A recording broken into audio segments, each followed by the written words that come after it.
Hello, Carlos Rosario students. In this short video, we are going to talk about how to download and install the Zoom app on your laptop.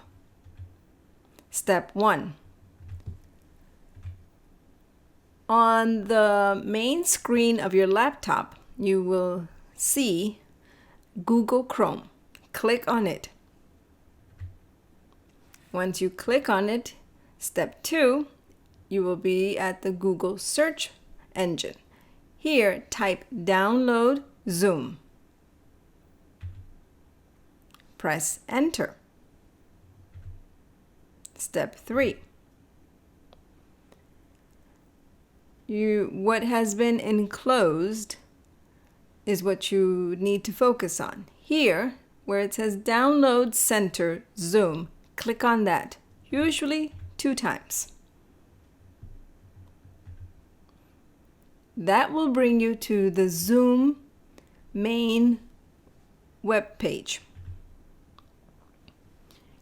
Here you want to focus on the first option. It says Zoom client for meetings. Click on download. It has a blue background and it says download.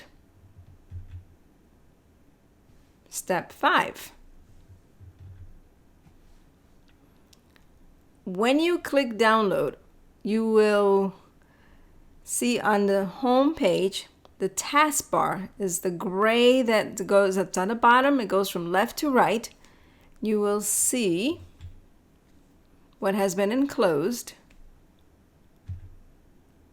Zoom installer, click here. And that's the taskbar. When you do that, it will automatically begin to install Zoom. Here, we are at 52% of installation. Wait until it says 100% of installation, where everything is in blue. And now you have Zoom on your home page. You will see it on the taskbar at the bottom, and it's a blue icon with a white camera, and the app has successfully been installed. Bye-bye. See you next time.